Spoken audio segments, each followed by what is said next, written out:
We have touched on like 6 million topics. This is going to have to be named like polyamory, heterosexuality, and patriarchy. No, A that would brief have been a introduction. different.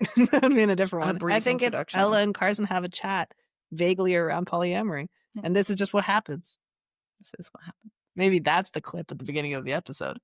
That would be good.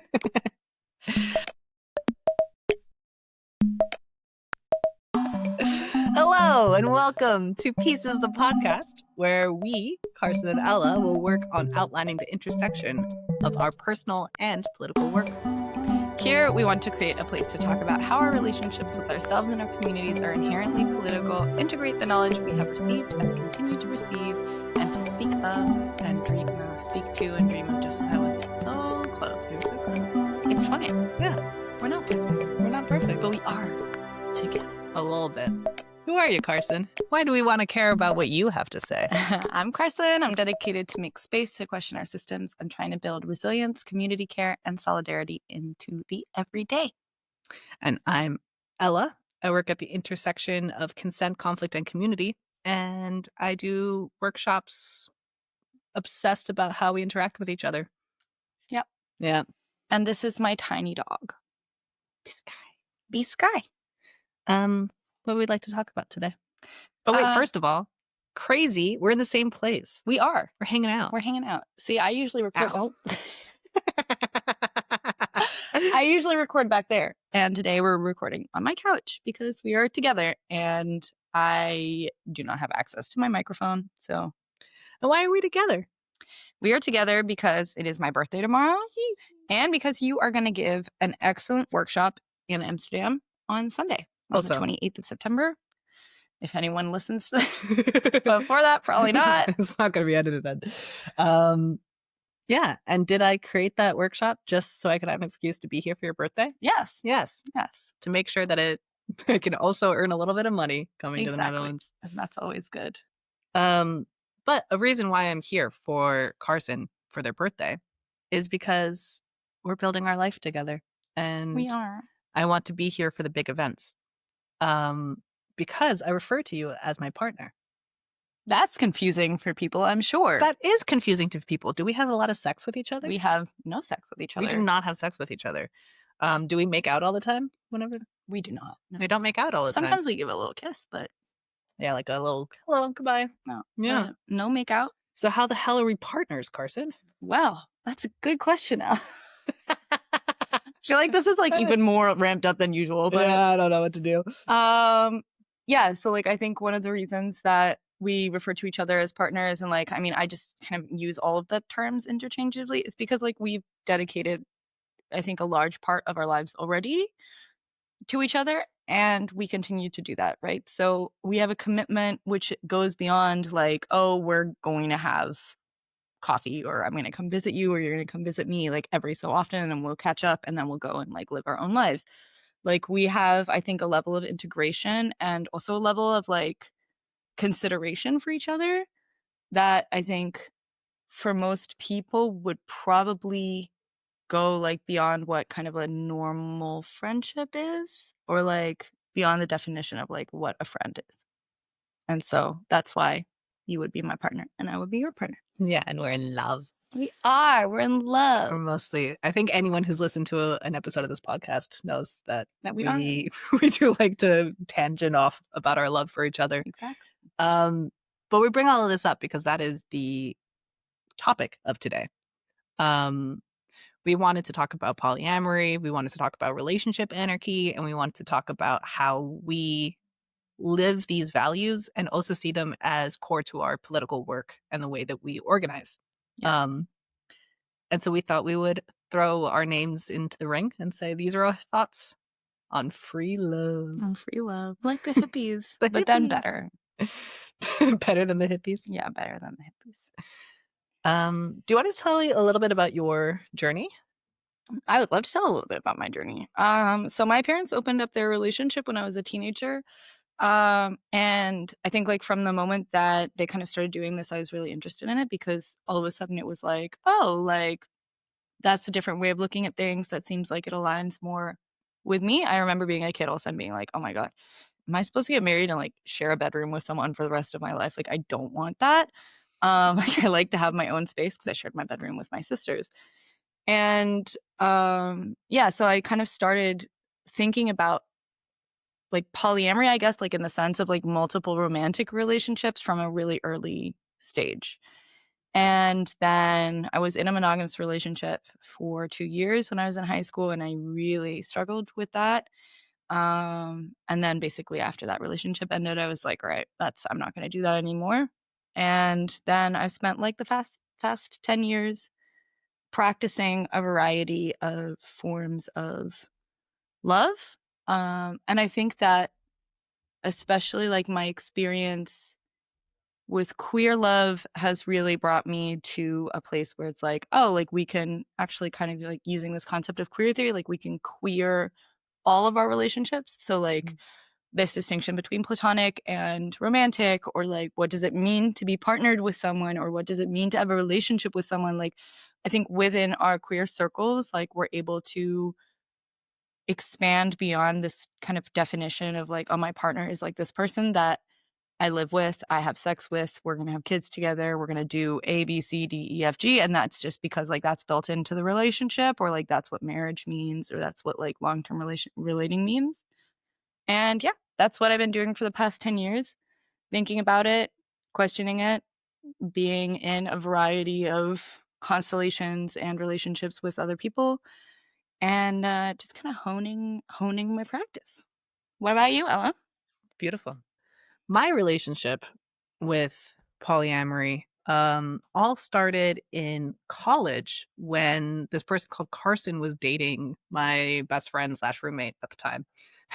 And it was actually very interesting seeing your thoughts and feelings around it just influenced me a lot where I was like, wow, that makes a lot of sense. And we'll get into what those thoughts and feelings are. And it became something where I did a lot of reading. I did a lot of like research. I was like, okay, what is this? And what is the theory behind it? And why are people doing this? That really enticed me. Um, and I tried my best without a lot of tools and got very burnt in a lot of different ways, and then had to create a very mindful practice. For me, it's not so much about trying to find a variety of different kinds of love, which I definitely have in my life, but it was way more about finding agency and ownership in myself and realizing what it is that I wanted and being very specific of like, this is how I would like to live my life outside of the scripts that society has given me. I think that's a huge part of it. And what I like to say to people when they're like, what's the first step of polyamory? I'm like, it's reparenting yourself to realize that you are in charge of getting your needs met and no one else. Yeah. I think that was the biggest shift where it's like, I currently have one like sexual romantic partner in my life, and I'm very happy with that. And I am not necessarily looking for more, but I still identify with the values of polyamory because of the like groundwork that goes into it and like the ethos and the framework around it. Hmm. So for me, what it means to be polyamorous is I have agency over my own life. I'm going to take care of my wants, needs, and desires and communicating them and finding people who want to collaborate with me on making sure I feel safe and protected. Hmm.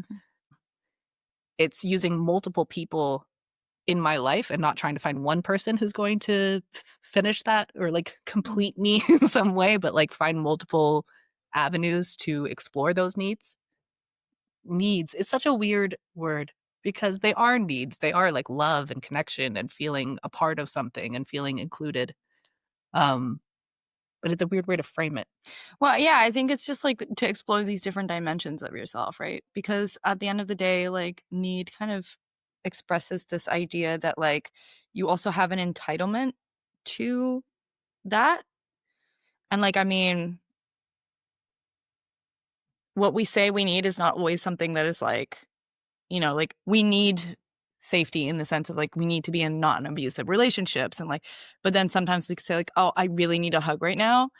And then, like, I mean, what if the other person doesn't wanna give you a hug? Like, you're gonna be okay. Like, it's gonna be okay, Yeah. and you can either give yourself a hug or find someone else to give you a hug, right? So, like, I do think, like, it's a good way of looking at like polyamory. There's a meme that stays with me forever, which is like polyamory, but not like Pokemon, gotta catch them all. More like I'm not one to deny any kind of authentic connection. And I think like that's for me really core because I like one of the conversations that I repeatedly have around polyamory and around like this idea of like, oh, I have different partners and different partners bring out different things in me. And then like, you know, there are certain things that I don't do with one partner that I will do with another partner. Why? Because that partner doesn't want it. Partner A doesn't want to do it. Partner B does want to do it. Great. Then I can just do it with partner B as long as I want to do it. Right.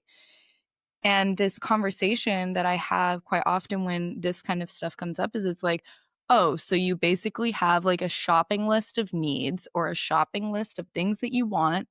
And you're just going around kind of looking for people that you can tick off all of these things with. And I think like that is really not true for me in my experience. In my experience, it's more about like what are different forms of relationship? What are the different parts of me that come out? Like, I mean, one of the things that we laugh about a lot is like Ella is one of the only people in the world who really pulls out like this really silly, goofy side of me. Hell yeah. That I find really hard to access with other people, right? Like, so I have that with Ella, and that's great. That means that we have silly, goofy times, and like, you know, we have a specific way of interacting, and that's amazing. Lots of sing-alongs. Yeah, Lots a of lot of dance High School parties. Musical. A lot of just like letting it out, you know? Yeah, and I find that really easy with you, and you bring that out in me. Whereas with with a former lover, now friend, I have a very intellectual connection where it's really like, wow, this person brings out so much of my thinking and brings me into new intellectual um kind of realizations. And like a lot of the times we're thinking parallel, so like we don't talk for a while and then we talk to each other again and it's like, wow, we have been thinking about the same thing, and like we've kind of been unpacking the same things. And so like that's something that I find they're really, really stimulating, right? And so it's not that I have like my list and I'm like, I need my intellectual partner, I need my silly partner, like I need my sexy partner. Like, no, like there are just different relationships that create different conditions for me to bring out different parts of myself. Because I think we've also had this conversation around like authenticity and like the authentic self. And like, I don't know whether I believe that there's like one core self because we are always like created in our relationship to others. And I think that's what like polyamory kind of allows me to do. Also, time out. I think we need to do like a definition of like how we're talking about polyamory. Totally. So what is a definition of polyamory? So I think like the main distinction that's usually used in kind of like this polyamory relationship anarchy distinction, and honestly, the relationship anarchists can like I've had like experiences with people being like, oh, well, that's not really, if you're doing polyamory, it's not really relationship anarchy. I don't really find the label so interesting. I use the label polyamory because I think it helps people understand that I have different also like romantic relationships, because like that's kind of the first thing that I'm trying to deconstruct with other people is like, yeah, you can actually have different romantic relationships with different people. But the main, I would say, distinction that's given in like relationship anarchy by oh my god, what's his name? He has like the most Spanish name ever. It's like Juan Carlos Cortez Perez or something. Do you want me to Google it? Yes, I have the book somewhere. Juan Carlos Perez Cortez. Literally like the most Spanish name ever. So what he kind of like draws as a like significant distinction between the relationship anarchist practice and a polyamorous practice is the decentering of like romantic love as like the most important aspect of your life. Yeah. And I think that's how most kind of relationship anarchists would talk about it, is that it's like a practice of like, oh, well, my most important relationship does not have to be my lover, or all my relationships are kind of like similarly important. And we're trying to deconstruct hierarchy, which I have opinions about also.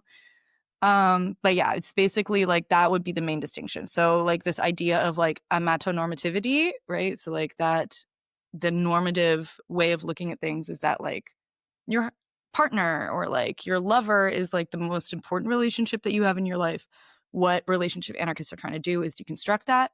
What polyamorous folks under this like distinction are trying to do is not necessarily deconstruct the amount of normativity. Yeah. Deconstruct the amount of normativity, but just like broaden it to more people. Again, I don't find this distinction particularly interesting. Like, I mean, it's just like this is like these are issues of semantics, and I'm more interested in the practice, I think. And on these lines, I think what I practice is probably closer than to relationship anarchy, but I call it polyamory. So anyway, just in case someone's gonna get upset about that, like I just, cover our bases. Yeah. No, I think it's just so many of our core themes, I think. It doesn't matter what we're talking about. If you go over our past episodes, it's a lot of just like that, going back to that feeling of intentionality and building something that you want and feeling agency and control over your life, because there's so many ways that we are taught to turn our brain off and just go with the flow. And so any form of like turning that brain on, being intentional and being like, what is it that I want in my life, and building it, it all becomes kind of interconnected for me. And so I find a really hard time to distinguish between the fact that I'm open to multiple avenues of romantic love, theoretically. It's not happening right now, but I'm open to it if it happens. It's always a conversation away. But then I'm also deconstructing keeping a romantic partner as like my one and only and the main relationship in my life, where like, yeah, my husband and I want to have kids, but you also want to have kids, and I really want to raise my children with your children. Yeah. And where you end up in the world, where you end up moving to, these are all things that I keep in mind when planning my life. So that's also a distinction between we're just buddies. Historians would say we're best friends. Yeah.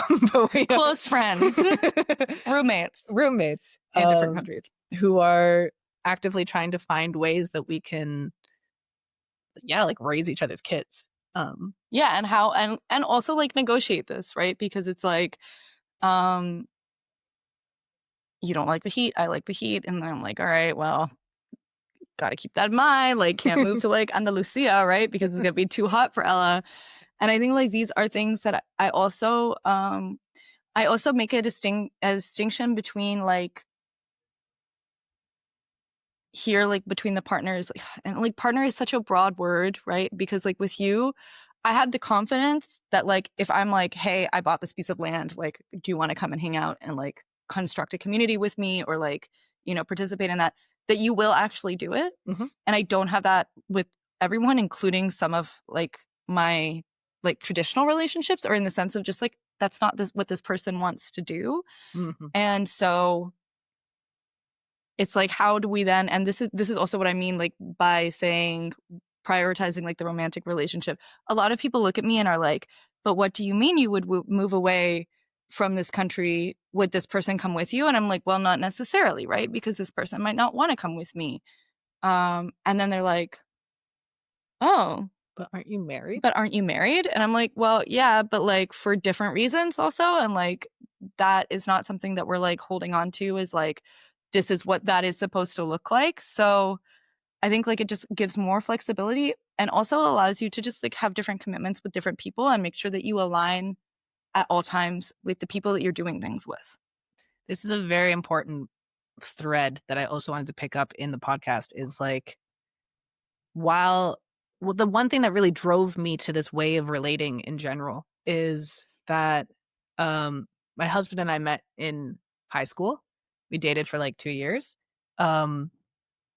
Very long, detailed story cut short is that I went off to university. He still had another year of high school.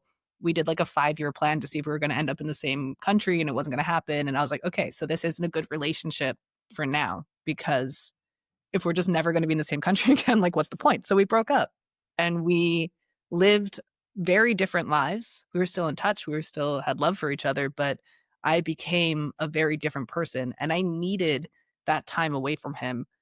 Because like if I was bringing my relationship dynamics from 16-year-old me into my relationship now, like I can't imagine that would be a good time. And I needed time to grow up and follow my dreams and passions and figure out who I am. And he did too. And then we got back together, and it's working now, and both of us have this understanding of, if this doesn't work out for whatever reason, the love I have for you is greater than the need I have for you to be my romantic partner. And I think that's like a big tenet of the way that I want to live my life. And it very much colors the advice I give to other people. Because if anyone else is saying to me, yeah, I'm unhappy with being in this city or in this job or whatever, but I kind of need it because of the relationship that I'm in, that I'm always just like, fuck it, do whatever you want. Like, if they love you, they'll understand and hold space for it. And I think that there's nuance in there because some people don't have that same drive to be independent, that same drive to like follow their, that sounds really bad. I don't mean it in a judgmental way. It's just like their priorities aren't necessarily do this project over anything. It's be with this person. I don't know where I'm going with this. No, but I think like, so this is actually an interesting point, right? Okay. So, and I think like we spoke about it a little bit before the podcast also, like kind of like this dimension of like, are we relating to ourselves as a part of like a network, or are we relating to ourselves and our partner as one entity, right? Like, so Mm-hmm. for me, my independence is really important, and I really want to be able to make my own decisions. I know for myself, it does not work for me to compromise big time on things that I want. Why doesn't it work? Because I get resentful and I get angry and I feel trapped. And that's when I actually start going into really negative coping mechanisms and do things that I am not happy with and that I am not proud of, right? And that's stuff that I think like is really important for me. And I communicate this with the people around me. I'm like, hey, you know, I'm feeling like this. Like that means that we need to change some of the agreements, or we need to change some of the ways that we're doing things, because I'm starting to feel like a little bit like, ugh. And then I get that's when I go into like my negative like child patterns and like start to act out. But you also have people, and like these people can be monogamous people, it can be people who are doing relationship anarchy, like I don't really care, who are really, really happy to have like this connection of like, we are now like one entity and we make all decisions together. And that means that we compromise, and that means that maybe I won't do something, maybe next time you won't do something. And if you are able to accept that about each other, and if you're able to say like, okay, well, I don't want to live in this city, but you really want to live in this city. And so right now I'll take this blow and then you'll take the next one. And you can really accept that, right? Like, and not just like, that's fine, but like really say, okay, I'm making the decision that this compromise is less painful for me than it would be to lose this relationship with you. And I can accept that I am making this choice, that no one is holding a gun to my head. You're not going to die if the relationship ends. And like, so there are also people who relate like that. And that is also great. That is not how I relate. And that is also fine, right? And I think like there are framings of both of these ways of relating that are like negative. There are framings of both of these ways of relating that are positive. Like a really one that I hear often is like, well, if you're too dyadic, then you're codependent. And if you're too independent, then you're narcissistic. And it's like, sure, I'm sure there are people who are, relating in that way. Thank but you like, for sharing your experience. yeah, but like, let's try to kind of keep good faith and say like, all right, we know what works for us and what is good for us, and we're going to be honest and communicative with our partners, right? Totally. Because like, I don't want to move to Berlin, and you don't want to move to Andalusia, and so it's like, all right, well, then we have to find a different thing. And I don't want to move to Amsterdam. Yeah, that is fair. I also don't really want to. So we're going to find one out. No, I wanted to pick up the thread of, do I want to stay in this city or do I want to lose this relationship? And I think that was the best advice that you have ever given me. This is a fun one. You gave it to me every day for 2 weeks until I finally heard it. There was a moment when I had just gone through a really big health scare. I was in a very vulnerable position. I got evicted. There was like a lot of stuff going on. And I came to Berlin specifically for my husband's like birthday. And less than a week later, he was in England with his partner for like 2 weeks. And this was a trip that was planned months in advance. I knew it was going to happen. It's just that I had this health scare right beforehand, and so all of a sudden I just wasn't okay with it anymore. Yeah. Um, but I didn't wanna make it his problem. I was just like, "You're here and you're trying to enjoy your time with your partner, like, I need to find other ways Yeah. to regulate myself and to, like, go through this." And so I was calling Carson every day and just sobbing, crying, and being like, "I hate polyamory, I don't wanna do this, like, I think that he should just be here with me because 'cause I'm going through this huge life thing." And, I just kept saying that I didn't wanna do polyamory, and you were like, "So tell him to break up with his partner." And I was like, "Absolutely not. Like, that is not something that I feel comfortable doing. That is their relationship, and I'm not going to say that." And you're like, "Great, then break up with him." And I was like, "I don't think you understand. We've been in love since 16. Like, this is the love of my life, and, like, there's no way that this relationship can end, but I really don't wanna do this." Then you were like, "Okay, then break up." And it took probably the full 2 weeks Mhm. until and I was in so much pain, like, Yeah. so much pain, and finally it clicked where I was like, "I'm in so much pain, I don't wanna do this anymore. It is an option to break up with my partner." And that flipped it where I was like, "I can always break up with him, but I don't want to. I love him. It is absolutely not a deal breaker. What we're doing right now is not a deal breaker that makes me want to get rid of him." And as soon as that was like an option that was legitimately on the table, and I realized again, I have agency, I have choice, I can choose to be in this relationship, um, and I can communicate everything that I am going through so that we can make it something that works for both of us. That completely changed everything for me. Yeah. And we got matching tattoos like 2 days after he came back from England. And I was just like, I want these tattoos to signify that we can always break up with each other and that, like, just because they were our engagement tattoos as well. It's like, just because we're getting married, just because we're getting matching tattoos and all this stuff, it just means that I have so much love for you and you have completely shaped who I am. And I want to wear that on my body of like, you have impacted me, you have changed me. And I value and honor that even if this doesn't end up being a romantic relationship. Um, and that's fine because I have that love and trust that we will still be in each other's lives forever. Um, we also plan on having kids together and like we'll have to co-parent and like those will be things that will stay long term even if the romantic aspect between us doesn't work out. Yeah. Um, and now that has become the go-to advice that I like to give people. If I'm working with couples, if I'm working with like best friends and stuff, just being like, "Hey, have you discussed the fact that this can end and what that's going to look like? Like, do you have a breakup plan?" I have a friend who is a parent who was talking about raising her teenage daughter and was just like, "Yeah, and like she has her first relationship right now, and so we're discussing what does a breakup look like and what Yeah. agreements will you have for each other after this?" And I think that that is such a important thing to discuss to also have on the table as an option so that you know this person cares about me. Even if this ends, it doesn't mean that the love is going to end Yeah. or the care is going to end because we have a care plan of how to love and support each other just because the romantic aspect isn't working Yeah. out. Yeah. And I mean, monogamous people do this too, right? Like, that's why you have a prenup. We want prenups. Exactly. Yeah. Yeah, and I I mean, none of this is like inherent to polyamory. no, I agree, and that's what I like, and that's what also why I kinda like this concept of relationship anarchy also, right? Because, like, you can be in a monogamous, like, sexo-affective relationship, right? Like, let's say, like, a sexo-affective relationship, a relationship with a person that you have sexual relations with, and that you have, like, a cultural experience of romantic love with.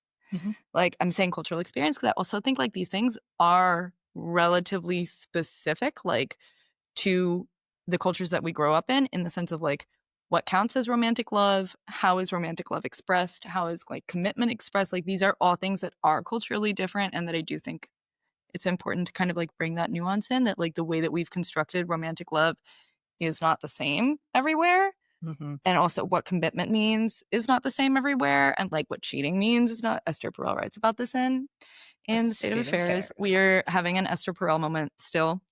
I've been having an Esther Perel moment for, like, 6 months. We're still going. Yeah, we love Esther Perel. Where should we begin? It's a great podcast if you want to have other podcast recommendations. But Esther Perel talks about like mating and captivity, about like affairs in different cultural contexts also. And she's like talking about like, yeah, in one cultural context, it's like, oh, you hid it from me, so that's really, really bad. And now I found out about it because like you, and that's like, you shouldn't have done this. And in another cultural context, it might be, you did not hide it well enough. And that's the problem. The problem is not the affair itself. The problem is that you didn't do it in kind of like a more secretive, respectful way to Yeah. me. Like, I found out about it now, and that's the problem. And so like I think like this applies to like all of our forms of relating. Like all of it is culturally constructed. And the nice thing about that is we can also rewrite the scripts and find new ways of relating. Yeah. Take all of our friends on dates. Yeah. Go on Cuddle. go on a diddle. Go on a diddle. Go on a diddle date. On a dinner date and have a little cuddle. That's dinner and cuddle turned into diddle. Excellent. Diddle date. A diddle date. We've been talking for 35 minutes almost. Yeah. Without any kind of transition. Without any prompt.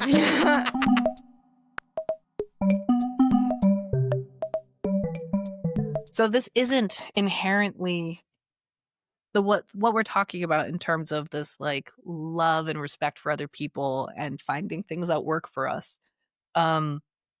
It doesn't necessarily mean that if you follow this route that you're going to be polyamorous or monogamous. It's just kind of like life skills that you can practice and find different ways that it works for you in your life. And I think that always going back to that kind of core underlying message, it really shapes how you form political alliances and ways that you can do coalition forming and different ways of working together. Yeah, and I mean, like, that's what one of my partners once said, is like, oh, really, kind of like what we're doing in polyamory is a little bit like coalition building in political movements, is in it's like, oh, I'm doing this thing. You also want to do this thing? That's amazing. Let's do this thing together. Now we're done doing this thing. Do you want to do a different thing? Oh, I don't really want to do that thing. Okay, well, I'll do my thing and you do your thing. And we are going to stay in the same like coalition and we understand just because we're not doing everything together doesn't mean that we're not working on the same thing. And I thought that was like a really interesting kind of perspective on it, right? Because it's really like, I think we can sometimes in our coalitions get lost a little bit in this like, oh, but you're not doing XYZ the same exact way that I would. So, and we can do that in polyamory as well. Like we can get like really critical of each other's relationships or be like, oh, well, you're doing that in a way that I would not do that. But really like, it's also just kind of like, well, we're just still working on the same thing. So I can just like let you do your thing with this other person, whether or not I agree with it myself or would personally do it myself. Yeah, I think it goes back to there is no one politic that's going to save everyone. A lot of conversations after workshops. Like I have one workshop called Consent Fights Capitalism. And I'm just talking about like kind of foundational work of building consent-based relationships. And I'm like, this is step 0. Like, I'm not saying this is how we fight capitalism. I'm saying that we start with like creating these relationships, then going through how to do conflict and then kind of build communities from there and then like see where that goes. And so many people sit down with me afterwards and say, okay, so what's the solution? Like, how are we going to save the world? How are you going to tackle globalism? How are you going to tackle this? Like, what's the answer for that? And I'm like, I don't know. I don't. I don't have a grand vision for the future. I don't have this plan that I think the entire world can do with me, and then we're going to like magically fix everything. But I do know that my role within this greater narrative of the world is to have people slow down, get intentional, and start building these relationships in this way that will make it easier for them to organize in whatever political project they work on. And I know that that's my role. And I think that leaning into that, it's like my personality, my morals, everything about my world just makes sense for me that this is my space. And I feel very confident in this space. And I feel like I'm contributing to things. But what you do with the skills that I'm bringing to the table is up to you. And I think that you are going to know best how you can take this and bring that into your community, into your society, whatever that means, and build from there. And yeah, I'm not trying to say we should all become communist and do XYZ and make sure that the entire world falls under that model, because I just don't think that that is going to like help people. I think it's going to erase a lot of indigenous and current cultures in so many different ways. Yeah. Anarchy. There's a Well, great I mean, point like that I'm just making that's here. one of the reasons, right? And like I think I've mentioned it before on this podcast. This is one of the reasons that I am an anarchist and not like a different kind of like leftist, right? Like, cause like, people call me a leftist and I'm like, am I a leftist? I don't know. Like, I have leftist ideas, I guess, but Are you a like, rightist? no, I just don't care about like the political spectrum because Yeah. a lot of it goes through like this logic of like, we should be organized No, by the system. it's a binary. You're either a leftist Yeah, or a rightist. That's all I'm exactly. asking. And I'm not, I'm non-binary actually. So, um, no, but like, I think one of the things, just little moment for my super cute dog. Love But one of the things that I think is really relevant there is that like I believe in anarchy because I believe that everyone has a right to organize themselves. And it's the same with your relationships. And this is why I do think that like learning how to organize yourself outside of the system in your relationships or like outside of like systematically defined and accepted ways of relating is a political thing to do.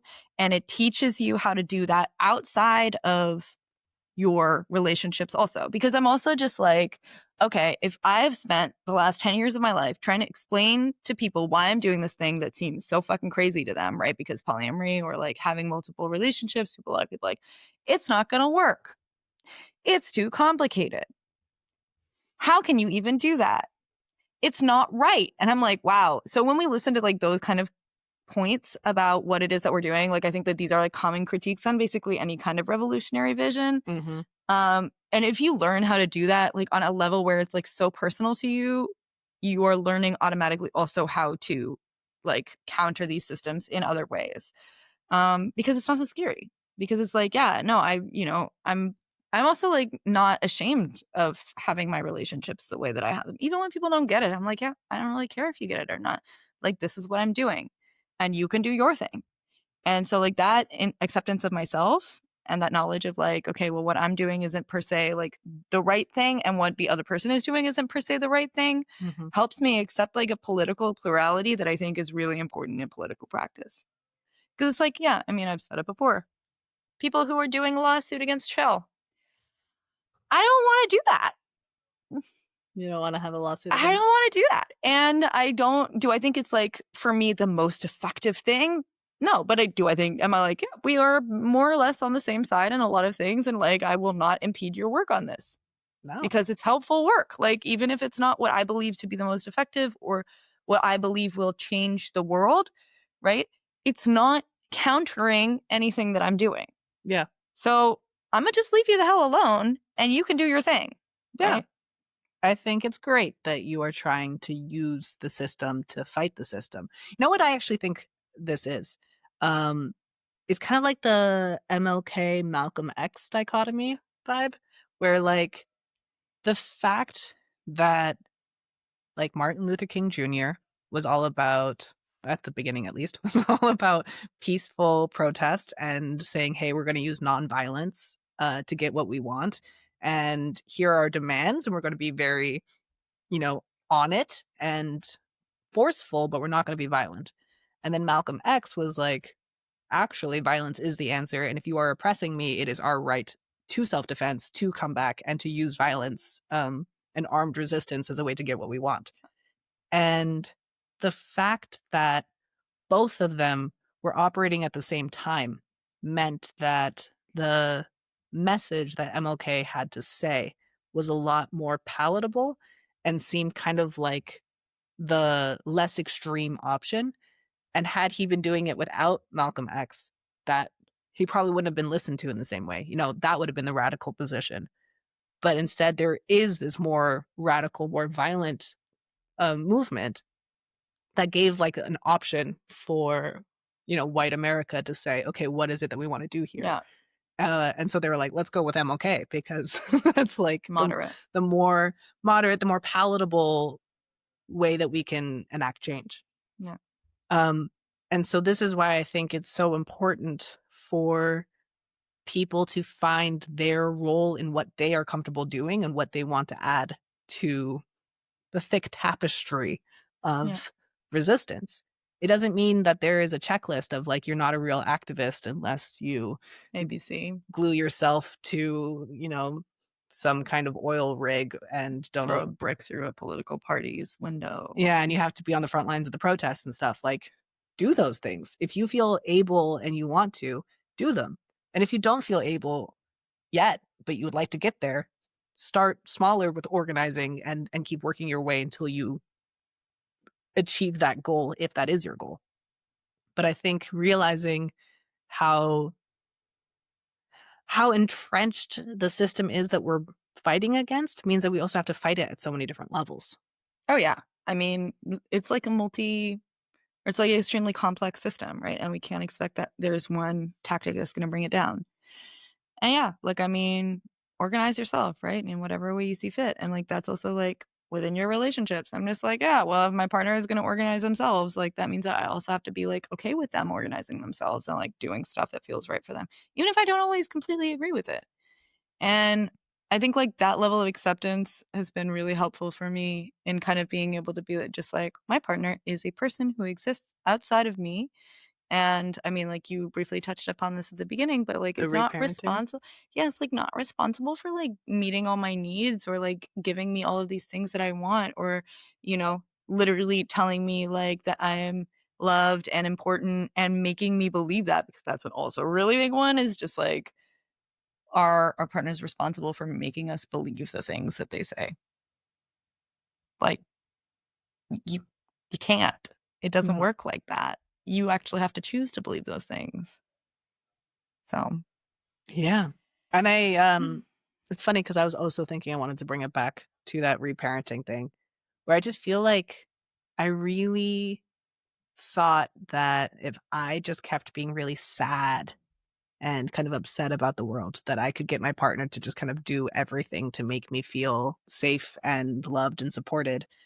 Um, and I just expected him to be able to just like fix me. I was like, okay, if you just love me hard enough, then I'm not going to have all of these relationship wounds anymore. I'm not gonna feel all So these things. Yeah. come, do it, do your thing.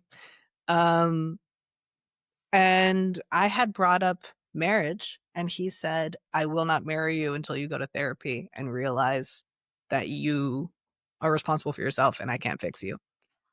I love I him. love him. I'm obsessed with this I am guy. also obsessed with this guy. Oh my god. Um, and like that was a slap in the face. I mean, it was hard to hear. Like, I'm not gonna sugarcoat it and be like, "Oh yeah, And I received it so well, he and I said was that to me." immediately like, "Oh, you're so right. I am responsible for my own feelings." And from one moment to the next, I took full accountability. And no, I was really, really confronted with that Mm. and went into a spiral of like, I'm a bad person, I'm a bad partner. Um, I can't believe that I forced you into all of these. And he was just like, I'm not here for this, actually. Like, I don't want to be here and listen to you shame yourself. Um, I'll hold you while you cry for like a bit. And then I need you to like take agency over your own emotional processes and not like just expect me to give my all just to like fix everything within you without even getting any kind of positive feedback that it's working. Because I think that was another thing where he was giving and giving and giving and being like, I love you, I love you. And I was just like, prove it to me more. Um, because he was doing that. So I realized I could ask for more. And that was just not a fun dynamic For anyone. for anyone, not for me. Yeah, because you don't feel better and he doesn't feel better, right? No.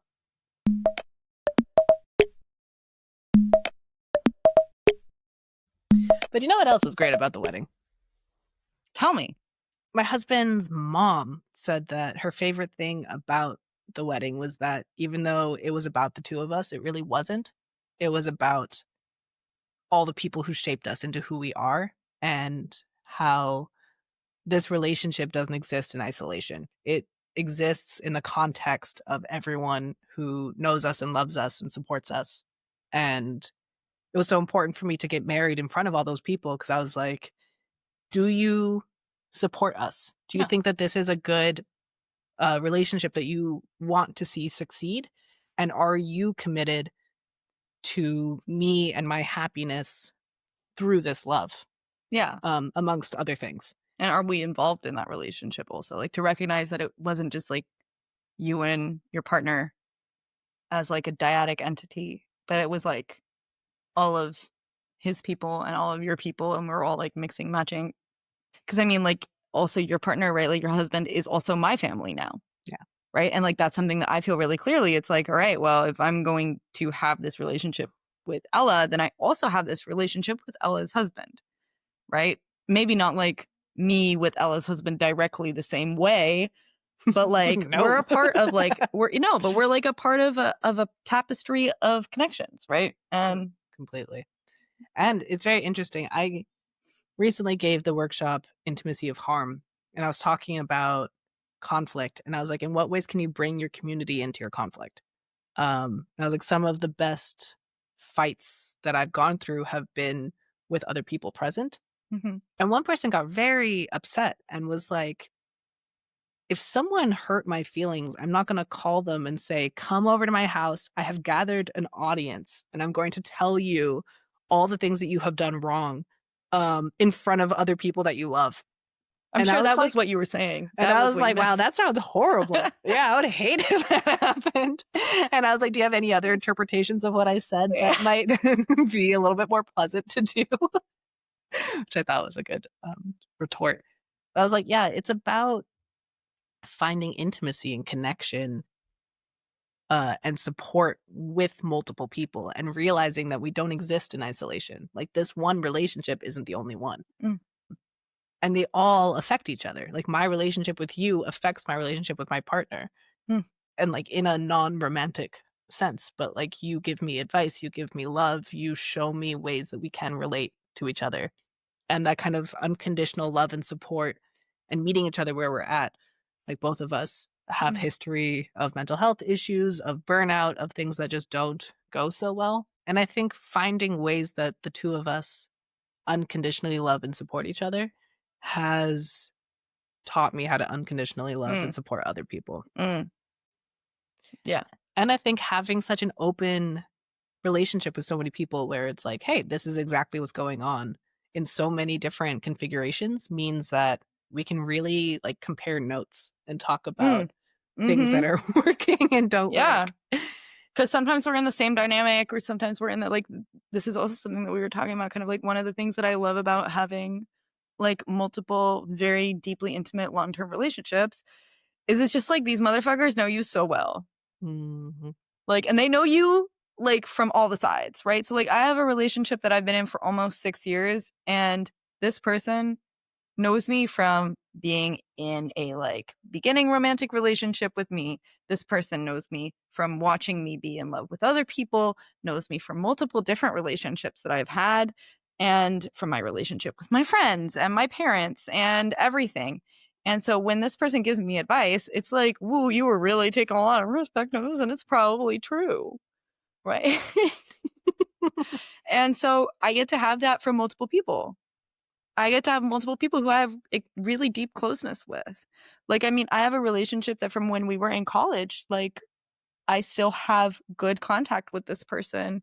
And she's like still someone super, super important for me, and someone who knows me really well, and who knows me in a way that like no one else knows me, because she started dating me when I was 18. We went through all of this fucked up shit together. And, there, What? No, that was fucked up shit. No. no. But No, that now we was have a trust, right? Like there's a trust there, and there's a love there that is different from any other love that I've experienced, because it's like this specific trajectory, and we went through all of this stuff, and now we've already spent like 5 years not being in the same country, and like not having like an intimate relationship like on the daily. And it's still there, and it's changing, and like, but this is someone who knows me very well and who knows me in a specific way. And those insights are also just so valuable. Like, I love that. And I have that with you too, right? Like, you know me so well, and we've known each other for a long time. A decade. Yeah, a long time. Fucking crazy. Super crazy. A third of our lives. Stop. Okay, not a third of our lives. We Not are yet. almost 30. Um, yeah, I think there's a true gift in learning how to be vulnerable with people who are your friends. And I think this message needs to go to men more than anything. Of We would never target men in our podcast. um but I think it's an important thing to say of like it's okay to let people in and be vulnerable and to build these relationships up where people see all of you.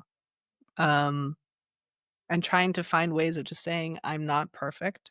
I'm messy and I want you to love and support me. That was one thing that like my best friend at our wedding, there was a open mic like storytelling moment and he came up and was like, I love him so much. And he said, the love, like before I met you, there were parts of me where I didn't love them completely, but you saw all of me and you loved all of me and you taught me to love myself. And that is 100% how I feel about him. And it was such a beautiful moment of like, yeah, men can have these really deep friendships. I'm putting myself in the men category now, That's cool. just so you know. Okay. It's not scary at all. It's fine, actually. You're good. You're good. You're strong. Big man. Big Big man. tough man. I'm a big tough man. No fear. Yeah, I got this. Um, yeah, well, I think like I talked to like quite a lot of men about this. Also just like with who are you having intimate friendships?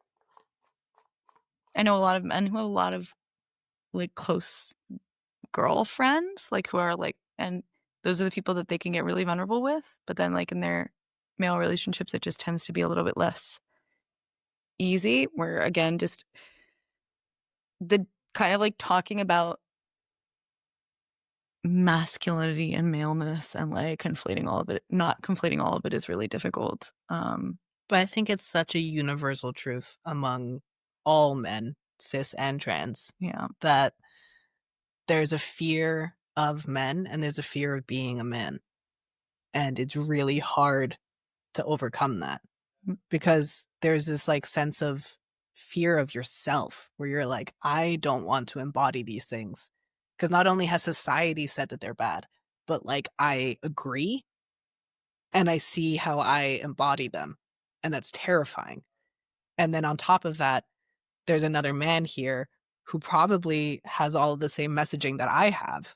And so I'm afraid of being vulnerable because he's going to judge me, but I'm also afraid of being vulnerable because I'm judging myself. And Yeah. because I'm judging myself, I feel unsafe. And now that there's another person witnessing me, I feel even more unsafe. And now it just doesn't feel accessible.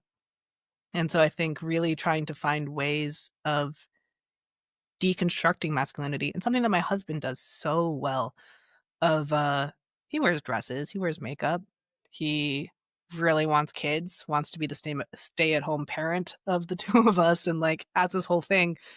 And when he does that, I say like, hey, pronoun check. He goes, really reductive of you that you can't see me as a man doing all these things. I I'm just love like, him. I love him. you're so true, bestie. I'm The sorry. best. The best. I think this should just be a podcast titled Ella's husband is the best man. Honestly. Title of best man Yeah.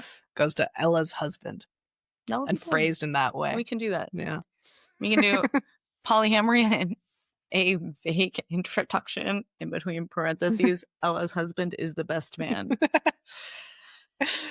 Yeah, well, I mean, it's like one of the things that I think like, and like this is why it's not just like about polyamory, right? Like it's about really also like decentering or defocusing our need to get all of our emotions met by one person, by a romantic relationship. And this goes especially for men, because men, if you don't have good friendships where you can get your emotional needs met, where you can cry, where you can be close to your friends and you can say, hey, I'm really not doing so hot right now. I'm really not feeling good. You have to do that with your partner. And guess who has to deal with all of the work of that, right? Like, because it is a lot to put all of that onto your partner. And I mean, this is like a feminist critique from very, very long. Is it's like men need to have better friendships so that less pressure goes on to women in like heterosexual situations, right? To basically be like the sounding board, the receptacle for all of the male emotion. And especially because honestly, like, men tend to express their feelings in anger, and it is really hard to just be an empty vessel receiving a lot of anger about a lot of things all the time. And it makes you feel like you have to parent them, and then you don't feel very sexy. It's not hot. It's not hot. It's not hot. It's hot and sexy when a man takes emotional responsibility. It's hot and sexy when a man says, go to therapy. I'm not going to be. I'm not going to be your stay-at-home husband I'm unless not you go to going to therapy. fix you. You have to take responsibility for the consequences of your actions. Yeah, and it's also hot when a man says, I don't want you to fix me. Yeah. Right? And when they say like, hey, this is not your responsibility. Or like, hey, I want to share this with you, but it is not your responsibility. We have touched on like 6 million topics. This is going to have to be named like polyamory, heterosexuality, and patriarchy. No, that would have been a different. That would have been a different one. I think it's Ella and Carson have a chat vaguely around polyamory, and this is just what happens. This is what happens. Maybe that's the clip at the beginning of the episode. That would be good. Carson. Yeah. What did you take from today's conversation? Well, I think like the main thing that we're talking about here is like the need for less isolated relationships, right? So less of like this, it's you and me and we're an entity and we are separate from everyone else and we have to sort out everything in this dynamic, in this like 2 people pod, and nothing else can come in and nothing else can go out, right? Like, and I think what we're talking about is a lot of like, okay, well, how can we develop friendships that are like commitments and partnerships in the same way? How can we feel like we're a part of like a community and a network of people who are all connected to each other, who are all able to relate to each other in like a respectful way and able to relate to themselves in a respectful way, right? By respecting their own autonomy and their own desires, whatever way, shape, or form that might be. But to broaden this idea of like, who is like my person and what does it mean to be in a relationship, right? And to just be like, you know, romantic love doesn't have to be at all, and romantic love looks like this in one relationship and looks like the other in another relationship. Yeah. And that these aren't new ideas. No, these are not new ideas. It's just something that isn't seen as the standard and therefore it needs talking about. Yeah. I mean, honestly, I'm usually one of the only people that people know who is like in a long-term polyamorous situation. We didn't even talk about how you're the most loyal person I know who will give everything to the people near and dear to you. Thank you. I appreciate that. I'm practicing basic skills such as being very clear about what kind of relationships you want to build, and figuring out how to do that can help your political practice. Yeah. And being very clear in your political practice about what kind of projects you're working on and how and with whom, and making that very clear can also help you with your relationships. It's not a one into the other. Yeah. It's a two-way street. Correct. This guy? Heavy breathing. Thank you. I love it. This has just been a chat. We will be back on our structure at some point soon. Yeah, we're trying out different models. Sometimes we have a thesis that we want to share. Sometimes we're having a chat on a couch because we're in love. Yeah. Thanks for listening to Pieces podcast. Follow us on Patreon if you Oh my God, want please. to help us get these workshops to tons of people. Look at this cute little dog. Give us crochet patterns for dog sweaters for Jack Russell / Chihuahua mixes. Yeah.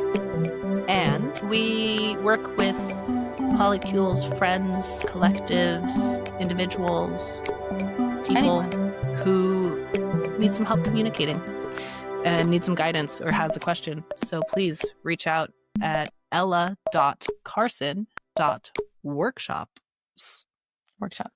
ella.carson.workshops@gmail.com. And we'd love to help. Yes, we would. Yeah. Mwah. Because we're in love. Yeah. Haven't you heard how we rock each other's worry-old? Worry-old? We are in love. Haven't you heard how we rock each other's worry-old? Okay, I get it.